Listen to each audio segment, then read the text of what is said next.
Hello and welcome to my channel दोस्तों। हम हल करते करते 15वां क्वेश्चन में आए थे। मैं बिना टाइम वेस्ट किए 15वां क्वेश्चन समझाने की कोशिश करता हूँ। दो पहियों की परिधियों में 1:3 का अनुपात है। बड़े पहिए की परिधि 396 सेंटीमीटर है। छोटे पहिए की त्रिज्या ज्ञात कीजिए। बड़े पहिए की परिधि दे दी गई है और छोटे पहिए की त्रिज्या ज्ञात करने के लिए बोल रहा है। तो हमें बड़े पहिए की परिधि से त्रिज्या निकालनी होगी और उसके बाद में दोनों त्रिज्याओं को कंपेयर करना होगा। देखिए कैसे होगा, मैं हल करते करते आपको समझा देता हूँ। ठीक है, तो जो जो दिया है उसको लिख लेते हैं। माना, ठीक है, पहले मानेंगे। माना पहले पहिए की परिधि की त्रिज्या, पहले परिधि की त्रिज्या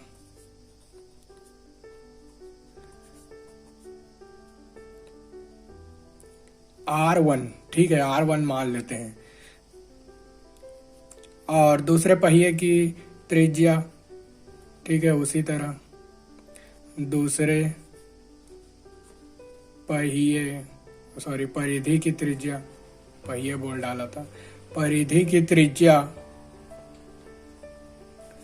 बराबर R2। ठीक है, तो अपने को दूसरे परिधि की त्रिज्या पता है? नहीं पता है, तो उसकी लेकिन परिधि पता है, तो उससे हम त्रिज्या ज्ञात कर लेते हैं। ठीक है, तो मैं सीधा सीधा बिना टाइम वेस्ट किए लिख लेता हूं। चूंकि दूसरे परिधि की त्रिज्या निकालने के लिए 2πr2, ये दूसरे परिधि के लिए, और इसका परिधि कितना है?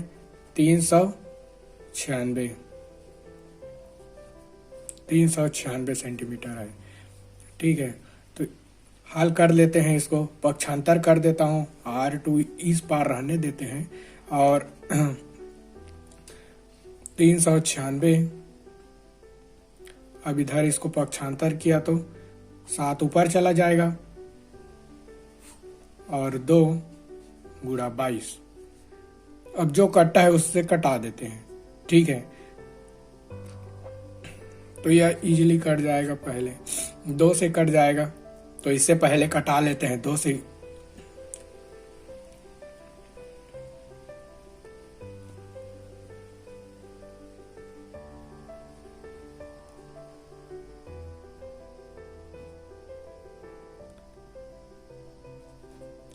ये 2 से कट गया। ठीक है, अब फिर ये 22 वाला पोर्शन बचा, तो इसे भी कटा लेता हूं मैं। तो सीधा 22 से कटाता हूं तो 9 बचेगा। ठीक, अब 9 और 7 का गुणा कर देते हैं। तो 9 और 7 का गुणा करेंगे। R2 इधर पहले लिख लेता हूं, 63। ठीक है, 63 आ गया 9 और 7 का गुणा करने पर।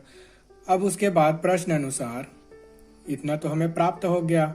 ये दूसरे परिधि की त्रिज्या है।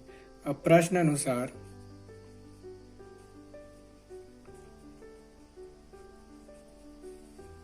अब प्रश्न बोला है उसके मुताबिक चलना पड़ेगा जी हमको। 2πr ये फर्स्ट के लिए और 2πr ये सेकंड के लिए, और 1/3 का दिया गया था क्या? हाँ, 1/3 ही है। उसके बाद बराबर करके, पहले का तो हमें पता नहीं है, ये 2π कट गया। ठीक है, और R1 R2 बचा, तो पहले R1 का तो पता नहीं है क्या होगा, तो ऐसे ही लिख देते हैं। और दूसरे का पता है, दूसरे त्रिज्या का मान पता है हमें 63, तो लिख देता हूँ 63। ठीक है, 1/3 इस पार में। अब इसको पक्षांतर करते हैं। R1 जैसे का तैसा इस पार रहने देते हैं और 63 को उस पार लेके जाते हैं, तो ये नीचे है तो ऊपर में चला जाएगा।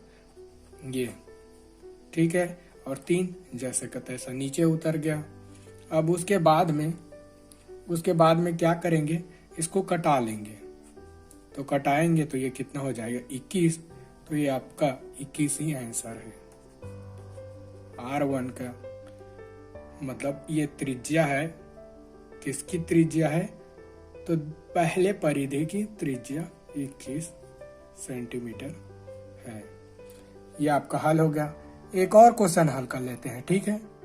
ये आ गया आपका 16वां क्वेश्चन। 2 वृत्तों की त्रिज्याओं में अनुपात 3:5 है। उनकी परिधियों और क्षेत्रफलों में क्या अनुपात होगा। ये पिछले वाले क्वेश्चन को जो हमने हल किया था वो सेम टू सेम उसी की तरह है, मगर इसको थोड़ा घुमा के अलग बना दिया गया है, ठीक है। तोड़ मोड़ के घुमा के अलग कर दिया गया है। कैसे तोड़ मोड़ के घुमाया है देखेंगे हम हल करते करते। तो चलिए जो दिया है उसको लिख लेते हैं। अपने पास अनुपात में तो बस दिया गया है 3:5, तो हम मानेंगे, ठीक है। माना वृत्त की त्रिज्याएं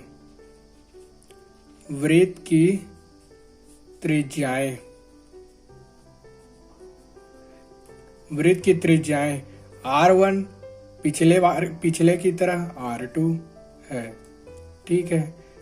पिछले वाले क्वेश्चन में भी हमने R1 और R2 लिया था, तो आपको समझने में आसानी होगी, तो फिर ले रहे हैं। अतः ये हो गया R1 पहला वाला और ये हो गया R2 दूसरा वाला। अनुपात में दिया गया है ना, तो सेम टू सेम उसी तरह 3:5। अब परिधियों का अनुपात पूछा है, तो हम परिधियों का सूत्र लगा लेंगे सीधा सीधा। अतः परिधियों का अनुपात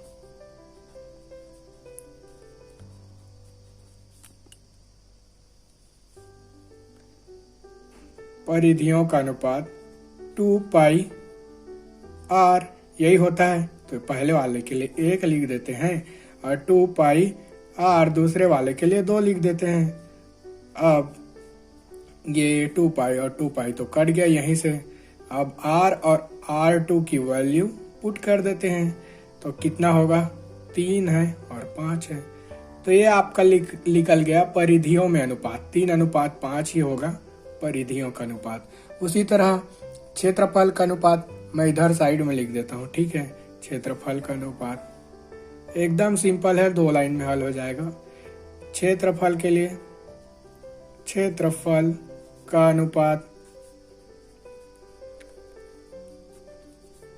फिर उसका सूत्र लिख देते हैं। क्या होता है, πr² होता है।